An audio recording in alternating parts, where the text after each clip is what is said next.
Hello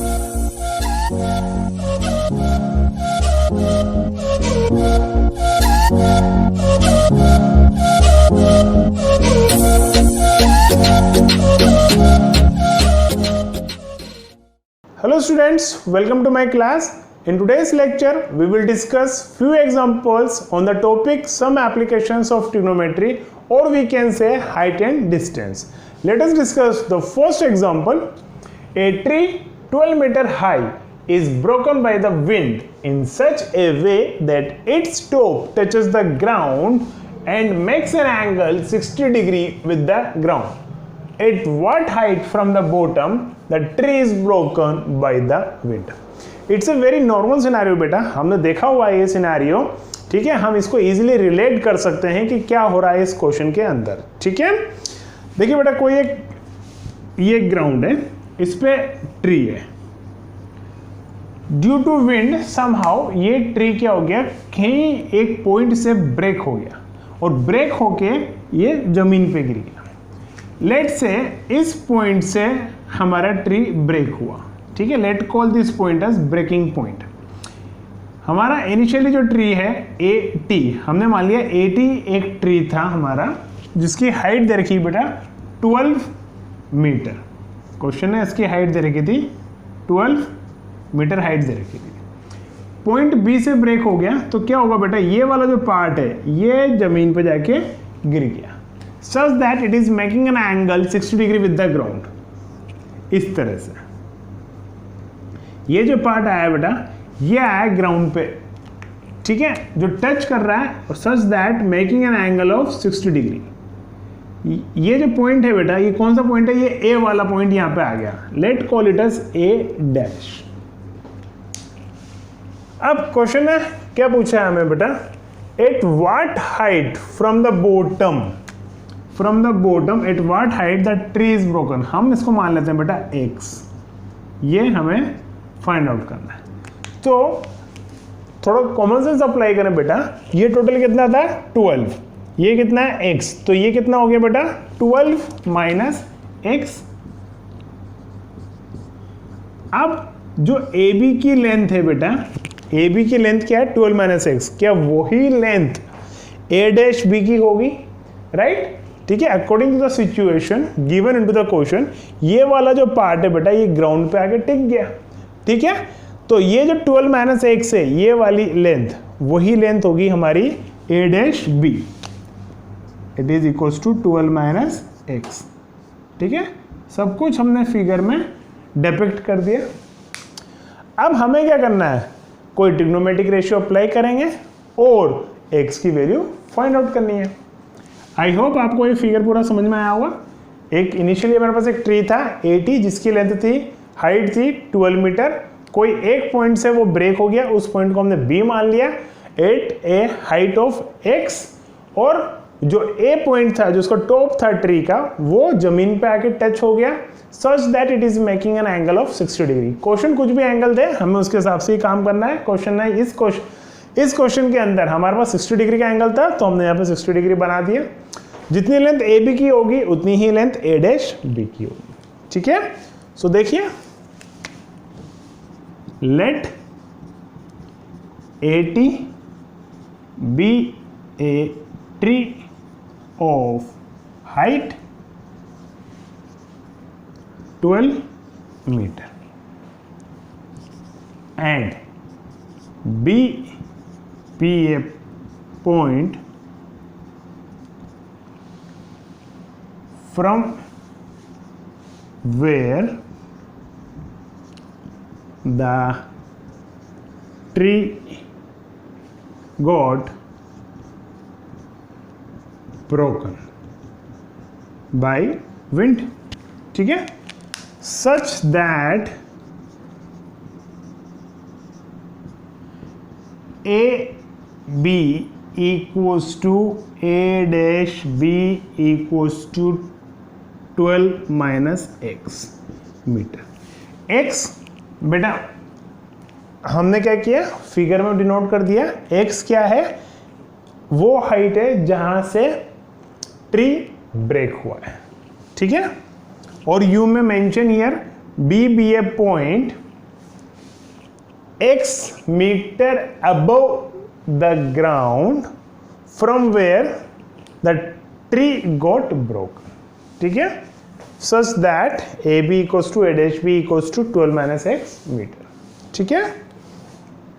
अब देखिए बेटा, हम triangle A dash B T पे फोकस करते हैं, तो इसमें हमारे पास ये एंगल है, ये वाली साइड की लेंथ है, ये वाली साइड की लेंथ है, ठीक है ना। वेरिएबल के टर्म्स में है, बट वेरिएबल के टर्म्स में हम इसको ट्रिग्नोमेट्रिक रेशियो में लाना चाहते हैं। तो अब हम यहाँ पे कौन सा ट्रिग्नोमेट्रिक रेशियो ला सकते हैं with the given information in this triangle A dash B T? यहाँ पे हम यूज करेंगे बेटा साइन थीटा, ठीक है, क्योंकि ये हो गया परपेंडिकुलर और ये हो गया hypotenuse. Now in triangle A dash BT we have sin 60 degree equals to perpendicular upon hypotenuse। तो sin 60 की वैल्यू बेटा √3/2, तो क्रॉस मल्टीप्लाई कर लेते हैं, 12 minus x into √3 equals to 2x, bracket solve कर लेते हैं, 12 √3 minus x √3 equals to 2x। तो ये क्या हो जाएगा बेटा, x √3 उधर जाएगा तो ये हो जाएगा 2x प्लस x √3, और इधर क्या बचा रह गया 12 √3।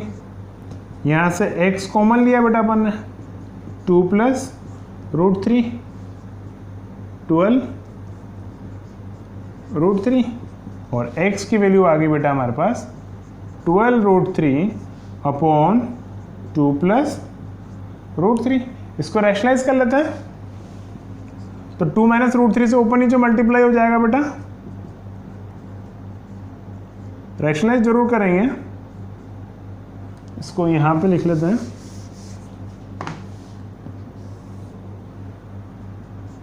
x equals to 12 √3 into 2 minus √3, और नीचे हो जाएगा बेटा 2 माइनस √3 से मल्टीप्लाई होगा ये, तो 2 2 जो 4, और 4 माइनस √3 इंटू √3 विल बिकम 3, तो 4 minus 3 will become 1।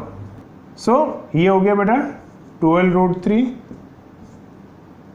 Bracket 2 minus √3 metre. This is the value of x, और x क्या था बेटा, it is a point on a tree from where it got broken. x equals to 12 √3 into 2 minus √3। Again question में अगर आपको √3 की value दी है तो आप यहाँ पे डेफिनेटली सब्स्टिट्यूट करना ही करना है, ठीक है। वैसे मैं आपको एडवाइस देता हूँ बेटा, अगर आपको नहीं भी दी है तो अगर आप इसको √3 की वैल्यू 1.732 रख के अगर सिंप्लीफाई करते हैं तो बहुत अच्छी बात है, अगर नहीं भी यहाँ भी छोड़ते हैं तो कोई दिक्कत वाली बात नहीं है, ठीक है। सो हमको क्या पूछा था बेटा, at what height from the bottom the tree got broken. So हम लिखेंगे therefore the tree got broken from the bottom is 12 √3 into 2 minus √3 metre, ठीक है। Solution again it's very easy. Next example देखते हैं। From the top of a building 60 metre high, the angle of depression of top and the bottom of a tower are 60 degree and 30 degree, full stop, find the height of the tower. It's a very classic question बेटा। Question की language को थोड़ा ध्यान से पढ़िए और figure को बनाने की कोशिश करिए, ठीक है। देखिए बेटा क्वेश्चन में क्या दे रखा है, एक बिल्डिंग दे रखी है आपको और एक टावर दे रखा है, ठीक है।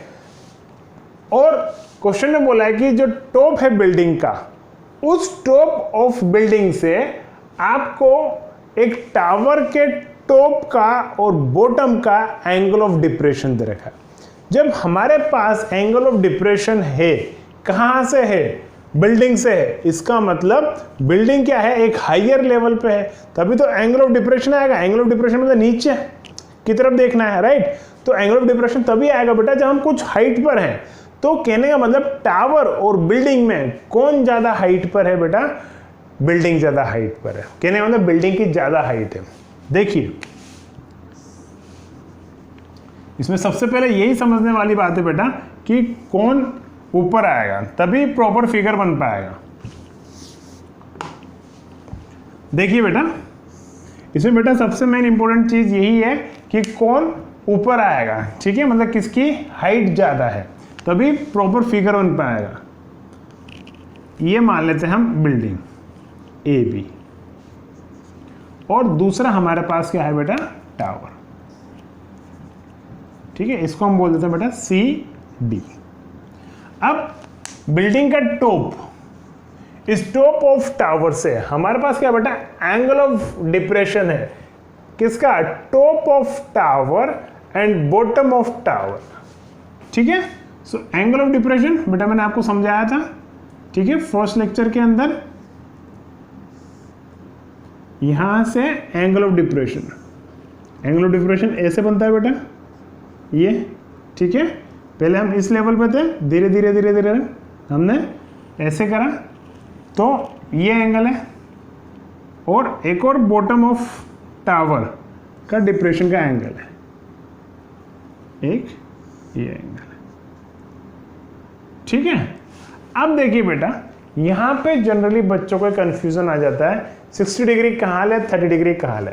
वैसे तो क्वेश्चन के लैंग्वेज के हिसाब से आप जैसे सीक्वेंस से बढ़ते जाएंगे तो आपको क्लियर होता जाएगा। सबसे पहले बेटा एंगल कौन सा, 30 डिग्री, और बात किसकी हो रही बेटा, angle of depression of top of tower. तो ये जो टॉप था इसका एंगल ऑफ डिप्रेशन ये है बेटा 30 डिग्री, और बचा कौन सा, ये वाला 60 डिग्री। मैं यहाँ पे आपको एक फंडा बताता हूँ बेटा, जिससे आपको कोई कंफ्यूजन नहीं होगा कि किसको 30 माने और किसको 60 माने, ठीक है। वैसे तो लैंग्वेज पढ़ के हमको बिल्कुल क्लियर हो जाएगा, बट अगर केवल लैंग्वेज में हमको थोड़ा सा भी कहीं भी कंफ्यूजन लगे तो हम हमारी नॉर्मल अंडरस्टैंडिंग से, हम हमारी स्मार्टनेस से हम क्या करेंगे बेटा, हम फाइंड आउट कर पाएंगे कि किसको हम 60 डिग्री माने, किसको हम 30 डिग्री माने। देखिए बेटा समझने की कोशिश करना, 30 डिग्री और 60 डिग्री में कौन सा एंगल बड़ा होता है बेटा, डेफिनेटली 60 डिग्री बड़ा है, ठीक है। तो 60 डिग्री की ओपनिंग ज़्यादा होगी, 30 डिग्री की कम होगी, 15 डिग्री की और कम होगी, 10 डिग्री की और कम होगी, राइट। तो देखिए बेटा एक एंगल ऑफ डिप्रेशन तो हमारे पास ये वाला है, ये वाला एंगल ऑफ डिप्रेशन, और दूसरा एंगल ऑफ डिप्रेशन ये वाला है। तो कौन सा बड़ा है, ये वाला बड़ा है और ये वाला छोटा है, ठीक है। तो छोटा वाला हो गया 30 डिग्री और बड़ा वाला हो गया 60 डिग्री। बट बहुत सारे क्वेश्चंस आपको मिलेंगे, ठीक है, इस तरह के, जहाँ पे दो एंगल दे रखे हैं और मैंने कई बार बच्चों को कंफ्यूज होते हुए देखा है। So I gave them a simple funda. आप ये देख लो बेटा नॉर्मल कॉमन सेंस से कि भैया बड़ा वाला एंगल कौन सा है और छोटा वाला कौन सा है, वहाँ पे लेबल कर दीजिए कि बड़ा वाला के सामने बड़ा वैल्यू और छोटे वाले के साथ छोटी वैल्यू, ठीक है। क्लियर हुआ। वैसे तो क्वेश्चन पढ़ के आपको समझ में आएगा, बट फिर भी अगर कई बार कंफ्यूजन आ जाता है तो दिस फंडा विल ऑलवेज वर्क्स, ठीक है। आगे बढ़ते हैं। अब देखिए बेटा क्वेश्चन ने क्या पूछा है, क्वेश्चन ने पूछा find the height of the tower. ये तो बिल्डिंग है, ठीक है, और बिल्डिंग की हाइट दे रखी है बेटा अपन को कितनी, 60 मीटर, और ये है टावर जिसकी हाइट हमको फाइंड करनी है, ये हमने अज्यूम कर ली x मीटर। जैसा कि हमने लास्ट क्लास में देखा था बेटा एक क्वेश्चन, हम क्या करेंगे बेटा, इस C पॉइंट से एक पैरेलल लाइन ड्रॉ करेंगे। तो ये x है, तो ये कितना हो जाएगा बेटा, x, मैं यहां पर डिनोट कर देता हूं x। ये टोटल 60 था, तो 60 में से ये x चला जाएगा, तो ये बोल देते हैं E पॉइंट। तो AE कितना हो जाएगा बेटा, 60 माइनस x मीटर, ठीक है। x की वैल्यू होगी 60 माइनस x मीटर। अब ये 90 डिग्री है, ठीक है। हम ट्रिग्नोमेट्रिक रेशियो जो अप्लाई करते हैं उसमें हमें एक्यूट एंगल चाहिए, एक मतलब एक ही एंगल चाहिए होगा और एक ये एंगल चाहिए होगा। दिख रहे हैं आपको फिगर में ये एंगल और ये एंगल क्या होगा? ये एंगल बेटा देखो ध्यान देना, Z क्या है? को इंटीरियर एंगल। ये लाइन और ये लाइन तो पैरेलल होगी सही, मैंने आपको फर्स्ट लेक्चर में समझाया था, ठीक है। तो ये एंगल और ये एंगल 60 डिग्री और ये एंगल और ये एंगल 30 डिग्री, ठीक है। आई बात समझ में? अब हम क्या करेंगे, दो ट्रायंगल पकड़ेंगे, एक तो ABD और एक AEC, दोनों में ट्रिग्नोमेट्रिक रेशियो अप्लाई करेंगे। ये और ये पैरेलल है तो ये एंगल 90, सिंस ये एंगल 90 है तो ये भी 90 होगा, ठीक है। सो देखिए, late AB be a building of height 60 meter and CD be a tower of height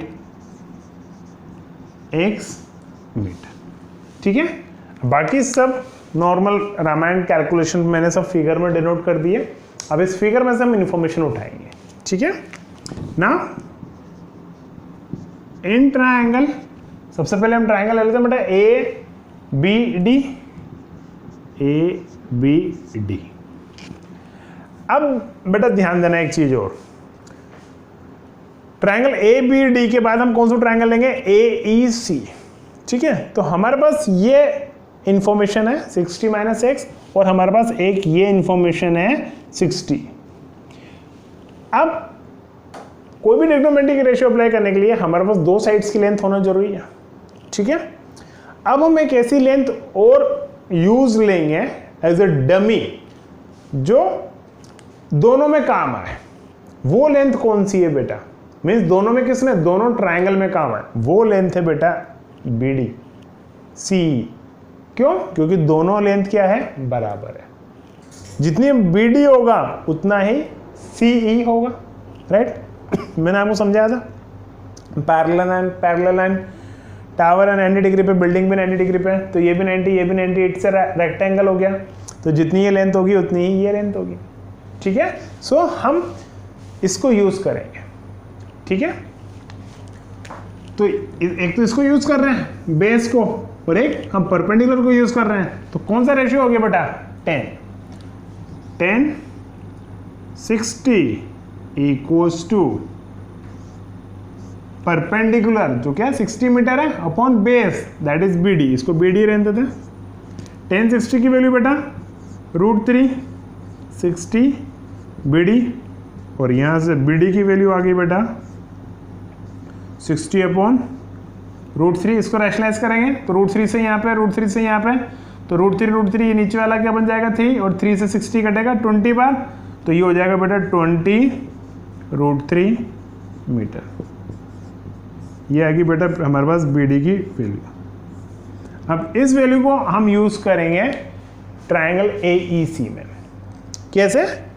BD की जो वैल्यू है वही CE की वैल्यू है which is equals to 20 √3।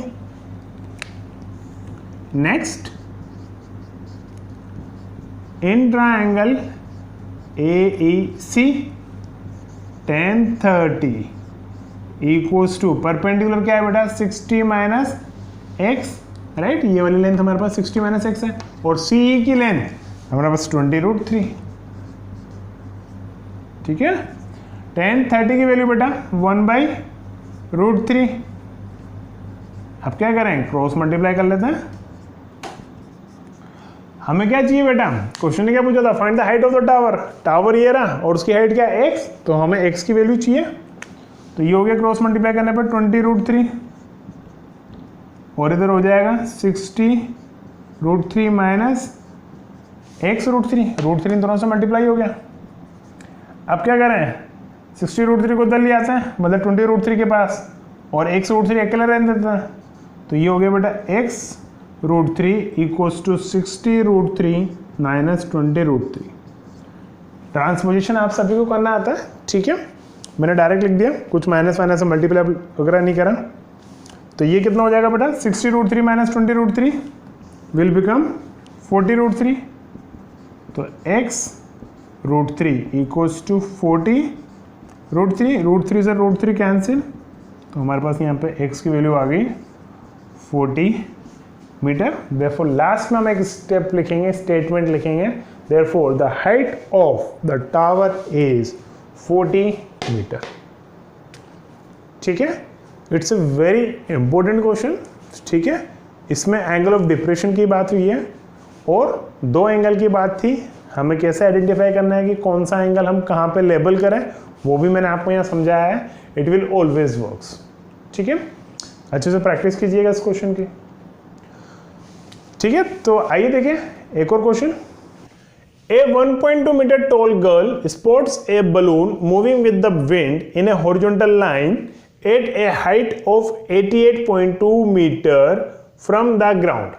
The angle of elevation of the balloon from the eyes of the girl at any instant is 60 degree. After some time, the angle of elevation reduces to 30 degree. Full stop. Find the distance traveled by the balloon during the interval. देखिए बेटा, this question is very popular question, ठीक है, question interesting भी है। आइए इसको समझने की कोशिश करें। एक गर्ल है बेटा which is on the ground और एक बलून है जो ऊपर हवा में उड़ रहा है and in A horizontal line. ऐसा नहीं अप डाउन इस तरह से उड़ रहा है, तो एक बलून है बेटा जो हॉरिजॉन्टली हवा में उड़ रहा है ऊपर। कितना ऊपर उड़ रहा है बेटा ग्राउंड से? ये 88.2 मीटर। 88.2 मीटर हाइट है बलून की ग्राउंड से, ठीक है। अब क्या करा,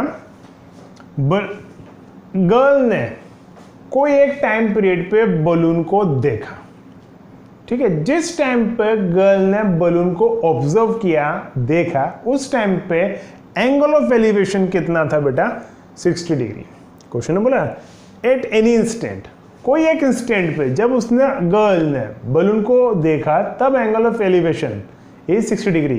एंगल ऑफ एलिवेशन क्यों बेटा? क्योंकि बलून ऊपर है, गर्ल नीचे है, ठीक है, तो एंगल ऑफ एलिवेशन जाएगा। After some time the angle of elevation reduces to 30 degree. Balloon तो बेटा चलते ही जा रहा है, चलते ही जा रहा है आगे। तो कुछ टाइम बाद जब गर्ल ने दोबारा बलून को देखा तब एंगल ऑफ एलिवेशन रिड्यूस हो गया और वो कितना रह गया बेटा? रिड्यूस हो गया 30 डिग्री, ठीक है। बलून अपनी एक लाइन में चलता जा रहा है, तो गर्ल ने बलून को दो इंस्टेंस पे नोटिस किया। जब फर्स्ट टाइम उसने नोटिस किया, ऑब्जर्व किया, तब एंगल ऑफ एलिवेशन 60 डिग्री था, और जब सेकेंड टाइम ऑब्जर्व किया तब एंगल ऑफ एलिवेशन 30 डिग्री था। तो बलून को जब 60 डिग्री पे ऑब्जर्व किया और जब 30 डिग्री पे ऑब्जर्व किया तो बलून कुछ डिस्टेंस ट्रेवल किया होगा। वो डिस्टेंस हमें यहाँ पे फाइंड आउट करनी है कि बलून ने कितना ट्रेवल किया है, ठीक है। तो ये तो मैंने आपको समझाया। अब फिगर से इसको समझने की कोशिश करें जरा। लेट्स से हमारे पास ये कोई ग्राउंड है, यहाँ ग्राउंड पे एक गर्ल है जो खड़ी है, ठीक है। हमारे पास यहाँ पे कोई बलून है, ठीक है, बलून, ठीक है, जो इधर मूव कर रहा है। तो जब फर्स्ट टाइम उसने ऑब्जर्व किया, हॉरिजॉन्टल प्लेन और बना लेते हैं पैरेलल टू ग्राउंड, ठीक है। तो फर्स्ट टाइम उसने ऑब्जर्व किया बेटा तब एंगल ऑफ एलिवेशन कितना था? 60 डिग्री। अब कुछ टाइम बाद बलून आगे खिसक गया बेटा, ठीक है, बलून तो चलता ही जा रहा है ड्यू टू विंड। तो इस टाइम पे ऑब्जर्व किया उसने, जब बलून आगे आ चुका है तब एंगल ऑफ एलिवेशन कितना रह गया बेटा? 30 डिग्री, ठीक है। आपको समझ में भी आ रहा होगा बेटा कि ये एंगल 30 है और ये एंगल 60 है, क्योंकि देखो बेटा ये एंगल ज़्यादा है बजाय कि इस एंगल से, ठीक है। ये ओपनिंग तो इतनी है 60 और ये ओपनिंग कम है हॉरिजॉन्टल रेस्पेक्ट, एक तो इतना आर्क लगे और एक इतना आर्क लगे। तो इनिशियल पॉइंट पे एंगल ऑफ एलिवेशन 60 डिग्री था और सेकेंड मोमेंट पे एंगल ऑफ एलिवेशन 30 डिग्री है। अब बलून लेट से ये इनिशियल जो पोजीशन है इसकी हम मान लेते हैं पी पोजीशन पे है, और सेकंड इसकी पोजीशन यहाँ पे है, इसको मान लेते हैं हम क्यू पे। तो हमें फाइंड आउट करना है बेटा ये पी क्यू जो डिस्टेंस है ये हमें फाइंड आउट करके बतानी है। यहाँ से हमने एक परपेंडिकुलर डाल दिया और यहाँ से भी हमने एक परपेंडिकुलर डाल दिया। ठीक है, ट्रिग्नोमेट्रिक रेशियोस अप्लाई करने के लिए बेटा हमको परपेंडिकुलर चाहिए ही सही। ठीक है, तो कोई एक पॉइंट ग्राउंड पे, यहाँ पे भी कोई एक पॉइंट ग्राउंड से, यहाँ से परपेंडिकुलर और यहाँ से परपेंडिकुलर डायरेक्ट बलून पे। Let call this point as A and this point as B. यहाँ पे हम इस पॉइंट को बोल देते हैं बेटा जी। इस पॉइंट को भी नाम देना पड़ेगा। ठीक है, इस पॉइंट को भी हम नाम दे देते हैं बेटा, let call this point as C, ये डी और ई। अब देखिए बेटा जो गर्ल है वो कितनी मीटर टॉल है, 1.2 मीटर ये टॉल है। बलून किस हाइट पे उड़ रहा है बेटा, 88.2। तो ये और ये हाइट और ये हाइट सेम होगी बेटा, 88.2 मीटर। अब ये 1.2 मीटर है, ये टोटल 88.2 मीटर है। तो इतनी सी हाइट कितनी रह जाएगी बेटा, ये वाली हाइट। टोटल 88.2 में से 1.2 माइनस कर देते हैं, 87 रह जाएगी। तो ये QE या बोले PD, ठीक है, वो कितनी रह जाएगी बेटा, 87 मीटर। ध्यान देना बेटा एक एक इंफॉर्मेशन पर। 90, ये 90, ये भी 90 होगा, ये भी 90 होगा। अब और देखें बेटा इंफॉर्मेशन, 1.2 मीटर टॉल आ गया बेटा, मूविंग हॉरिजॉन्टल लाइन 88.2 मीटर आ गया। एंगल ऑफ एलिवेशन की बात हो रही थी बेटा, 60 डिग्री आ गया और 30 डिग्री आ गया। We have to find this P Q और we can say A B. ठीक है, इसको हम x मान लेते हैं, इसको हमने एज्यूम कर लेते हैं बेटा x, जो हमें फाइंड आउट करना है x मीटर। ठीक है, सो अब बेटा हमारे पास यहाँ पे दो ट्रायंगल बन रहे हैं। एक ट्रायंगल तो बन रहा है हमारे पास CEQ, ठीक है, जिसमें एंगल 30 डिग्री आ गया। ये हमारे पास आ गई कितनी, 87 मीटर, और CE हम निकाल लेंगे। दूसरा ट्रायंगल है बेटा हमारे पास CDP। इस ट्रायंगल में बेटा हमारे पास ये हाइट है 87, ये एंगल है 60 डिग्री, CD हम निकाल लेंगे। ठीक है, सो आपको फिगर आया समझ में। ठीक है, सो स्टार्ट करते हैं इसका solution. Let P be the position or initial position of the balloon, और इस पे एंगल ऑफ एलिवेशन कितना है बेटा, 60 डिग्री, वो मैंने यहां मेंशन नहीं करा, फिगर में है। And Q be the final position of the balloon। Final position बेटा इस क्वेश्चन के हिसाब से, ठीक है, आगे कहाँ जा रहा है उससे हमें लेना देना नहीं है। ठीक है, हमारे इस क्वेश्चन के हिसाब से ये हमारी Q जो है फाइनल पोजीशन है। ठीक है, और P इनिशियल पोजीशन है। We have to find this PQ, और PQ is equal to AB। Now in triangle सबसे पहले बेटा हम PDC ले लेते हैं। ठीक है, in triangle CDP we have, बेटा मेरे को CD चाहिए, ये है हमारे पास 87 और ये एंगल है। तो हम कौन सा रेशियो अप्लाई करें यहाँ पे, कौन सा trigonometric ratio, tan theta, tan 60 equals to, ये PD लिख देता हूँ बेटा मैं यहाँ पे पहले, परपेंडिकुलर अपॉन बेस भी लिख देता हूँ CD, ताकि आपको समझ में आए। PD की लेंथ कितनी है 87, CD एज इट इज, और tan 60 की वैल्यू बेटा हम सभी ने पता है, दैट इज इक्वल्स टू √3। तो यहाँ से CD आ गया बेटा हमारे पास 87 अपॉन √3। ठीक है, अब CD का तो काम हो गया। अब हमें क्या चाहिए बेटा, हमें तो टोटल ये लेंथ चाहिए DE, और ये लेंथ हमारे पास कौन से ट्राइंगल के अंदर बन रही है, CEQ के अंदर। तो अब नेक्स्ट ट्राइंगल में चलते हैं। इसको बेटा मैं रैशनलाइज नहीं कर रहा अभी। क्यों नहीं कर रहा, क्योंकि this is not my answer, it is intermediate step. अगर ये फाइनल आंसर होता, फाइनल स्टेप होती, तो मैं इसको रैशनलाइज करता। आप चाहो तो अभी भी कर सकते हो, but not required at this moment. CD की लेंथ आ गई। अब आगे चलते हैं। Next, in triangle CEQ we have, again I am going to apply tan theta। tan आप थीटा की जगह 30 डिग्री, और परपेंडिकुलर कौन हो जाएगा बेटा, QE, और बेस कौन हो जाएगा, CE। tan 30 की वैल्यू क्या होती है बेटा, 1/√3। QE हमारे पास कितना है, 87। CE को हम क्या लिख सकते हैं बेटा, CD प्लस ED, और CD की वैल्यू हमारे पास 87/√3, और ED की वैल्यू है हमारे पास X। तो अभी यहाँ पे CE रहने देते हैं। तो यहाँ से CE कितना हो गया बेटा, 87/√3। आगे बढ़ते हैं। अब हम CE को दो पार्ट में लिखूंगा मैं। CE को हम क्या लिख सकते हैं, CD प्लस DE, वही लिख देता हूँ मैं यहाँ पे, CD plus DE equals to 87/√3। CD की तो वैल्यू आ गई बेटा हमारे पास 87/√3।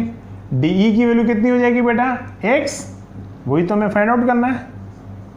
तो यहाँ से X कितना हो जाएगा, 87/√3 माइनस 87/√3।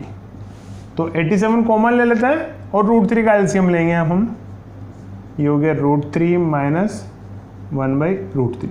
तो √3 से मल्टीप्लाई हो जाएगा, तो √3 3 माइनस 1 2/√3। सो यहाँ पे आ गया बेटा x इक्वल्स टू 87 इंटू 2/√3। So 87 into 2 will become 174/√3। और √3 को अब हम रैशनलाइज करेंगे, क्योंकि ये हमारी फाइनल स्टेप बनने वाली है। तो √3 यहाँ जाएगा, √3 यहाँ जाएगा, तो नीचे का √3 3 बन जाएगा, और 3 से 174 कट होएगा, ये 58 टाइम्स, और ये √3 मीटर।